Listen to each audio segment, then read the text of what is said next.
I sing country music, so thank you so much for giving me a chance to win a VMA award. Yo, Taylor, I'm really happy for you. I'm gonna let you finish. But Beyonce had one of the best videos of all time. One of the best videos of all time. Hey y'all, welcome back to the channel. So this is my point of view of what inspired Taylor Swift's Thank You, Aimee. So a little backstory. In 2009, Taylor Swift won the award at the VMAs for Best Female Video of the Year. While she was making her speech, Kanye stormed the stage and embarrassed himself and even humiliated Taylor Swift, trying to prove to the audience and to the fans that Taylor wasn't good enough for that particular award. The award was best suited for Beyonce. And after that, I feel like a villain was born. And from that day on, Kanye would proceed to always find a way to insert himself in Taylor's life and her career, and even continue to bully and defame her in the following years. But a few years later, Taylor being Taylor, this was what she had to say, and this was her reaction after the VMAs incident. Kanye West 6 years ago at this show, actually. Since then, we've had a lot of time to talk about a lot of different things. It seemed like everyone in the world knew about our infamous encounter at the VMAs. But something that you may not know is that Kanye West's album, College Dropout, was the very first album that my brother and I ever bought on iTunes when I was 12 years old. I have been a fan of his since I can remember because Kanye defines what it is to be a creative force in music, fashion, and, well, life. And so I guess I have to say to all the other winners tonight, I'm really happy for you, and I'm gonna let you finish. But Kanye West has had one of the greatest careers of all time. So after Taylor has been able to sit down with Kanye and they've been able to like trash out the whole situation, I feel like Taylor felt that from here on out, we're just gonna kiss and make up forever and we're never going to come back to any kind of feud. But little did we know that Kanye and Kim Kardashian have been cooking up their little scheme, you know, in a way to go viral or get another viral moment. Because soon enough in 2016, Kanye West released his track titled Famous, which contained the explicit lyrics about Swift that he claimed she had approved beforehand. And I quote, "I feel like me and Taylor might still have sex. Why? I made that bitch famous." Now, these lyrics didn't seem to sit well with Taylor as she went on to criticize in her Grammy Award speech for Album of the Year in February 2016. I want to thank the fans for the last 10 years and the Recording Academy for giving us this unbelievable honor. I want to thank all of my collaborators that you see on this stage. Mostly, I want to thank my co-executive producer, Max Martin, who has deserved to be up here for 25 years. And as the first woman to win Album of the Year at the Grammys twice, I want to say to all the young women out there, there are going to be people along the way who will try to undercut your success or take credit for your accomplishments or your fame. But if you just focus on the work and you don't let those people sidetrack you, someday when you get where you're going, you'll look around and you will know that it was you and the people who love you who put you there. And that will be the greatest feeling in the world. Thank you for this moment. Now fast forward to June of 2016, Kim Kardashian had an interview with GQ in which she claimed that Swift knew about the lyrics in Famous and had approved of it. But a spokesperson for Swift said that much of that was a lie. An ugly lie! Now in the following months, Kim released a doctored Snapchat video to back up her lies. But then we're not going to play that. We're going to play the original phone conversation. The original way that I thought about it is the best way, but it's the most controversial way.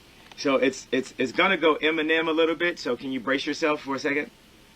Yeah. Okay. All right. Wait a second. You sound sad.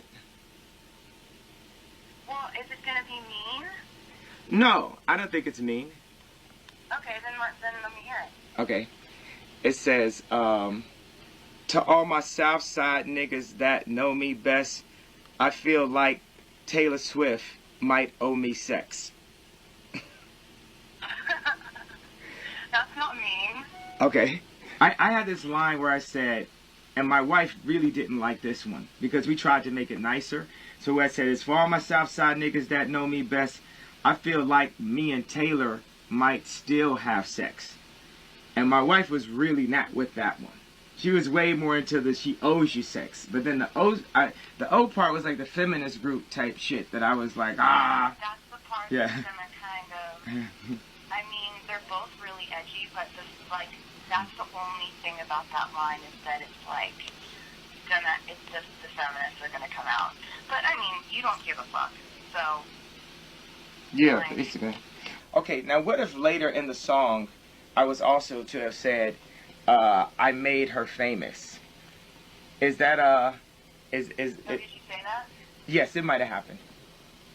Oh my god. Well, what am I gonna do about it? Like do the hair flip. Yeah, I mean, it's just kind of like whatever at this point. Yeah. But I mean, just you gotta tell the story the way that it happened to you and the way that you experienced it. Like, you honestly didn't know who I was before that. Like, Yeah. it doesn't matter if I sold 7 million of that album before you did that, which is what happened.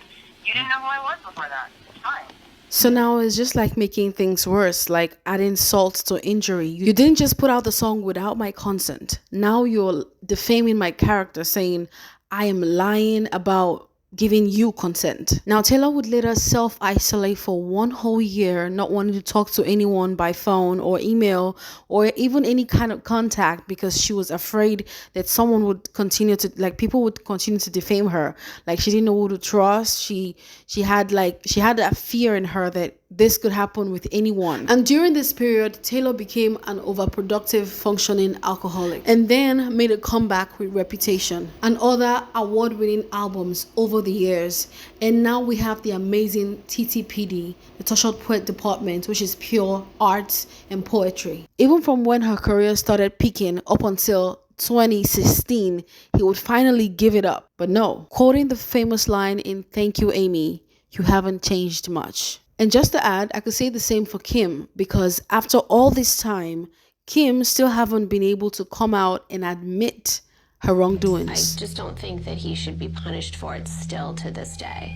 I feel like I've had it with people blatantly treating my husband a certain way and making him look a certain way. Kanye is always so honest and speaks his mind. And, you know, when we were first dating, everyone would talk and he always had my back. At this point, I really don't give a so I'll do whatever to protect my husband. Yeah, Kanye, you know, definitely like hurt her years ago when he did that, but like it wasn't meant to be personal. It could have been anyone, because like we all know that Single Ladies was the biggest song of the year. Yeah. So I think when she didn't win, he just wanted to stand up for it. I'm so glad that you said the truth. Yeah, I'm just like speaking the truth. Like he called her, spoke to her. She even helped him like rewrite, you know. Yeah, it's so wild. First of all, can we just say that, oh yes, he hurt her, but that's all in the past, is not the way a person who is genuinely sorry would say it. Now, fast forward to April of 2024, Taylor released Thank You, Aimee to address the bullies, though she had referenced these bullies in previous albums. And this time, Kim in particular, by capitalizing the words KIM in the aforementioned track title. Now, fast forward to August in 2024, Kanye put out his album Vultures 2 and mentioned Travis Kelce and Taylor in his song. And I quote, "I twist my Taylor spliffs tight at the end like Travis Kelce." Now, we all know karma belongs to Taylor Swift, so she dropped a matchup of Thank You, Aimee and Mean on the same day he made his surprise release of Vultures 2. But this time she referenced Kanye by capitalizing the words Y and E, just like she did with Kim on the same track, Thank You, Aimee. This is literally Taylor saying, "I've got a song with your name on it." And with that, stopping his 11 #1 consecutive debut. Talk about karma. And the fact that he claimed that he made her famous. Bro just can't stop talking about Taylor or mentioning her in his songs. Keep my name out your It seems like he's trying to rub off or even ride on her wave just to stay relevant, and not the other way around like he claims or like he claimed. So here's a little deep dive in the hidden meaning of thank you, Aimee. When I picture my hometown, there's a bronze spray tan statue of you. Now we all know Kim Kardashian is known for her bronze colored spray tan and even released a line of body makeup under her former brand, KKW Beauty. So we all know who that line is referring to, besides the title of the song, obviously. But I can't forget the way you made me heal, and it wasn't a fair fight or a clean kill each time that Aimee stomped across my grave, and then she wrote headlines. These lines refers to the interviews that Kim did with GQ magazine, as we've already mentioned earlier. And maybe you reframed it, you know, referring to the calls that Kim doctored. And in your mind, you never beat my spirit black and blue, referring to, you know, people doing things to you and just pushing it off like they didn't really do nothing. I don't think you've changed much, and so I changed your name and any real defining clues. And one day your kid comes home singing a song that only us two is gonna know is about you. Tay referring to the TikTok video of North and Kim dancing to Shake It Off. And there you have it, guys. This is my point of view of what inspired Thank You, Aimee. And like Taylor said, when they were busy throwing punches, she was starting something, she was building something. And now she's headlining Wembley and all the biggest stadiums in the world and winning awards from VMAs, Billboard, and Grammy, including but not limited to 4 Album of the Year awards. Now that's a legacy they can't undo. I'd love to hear your comments. Give this video a huge thumbs up and subscribe to the channel so you don't miss out when we post new content. Thanks for watching.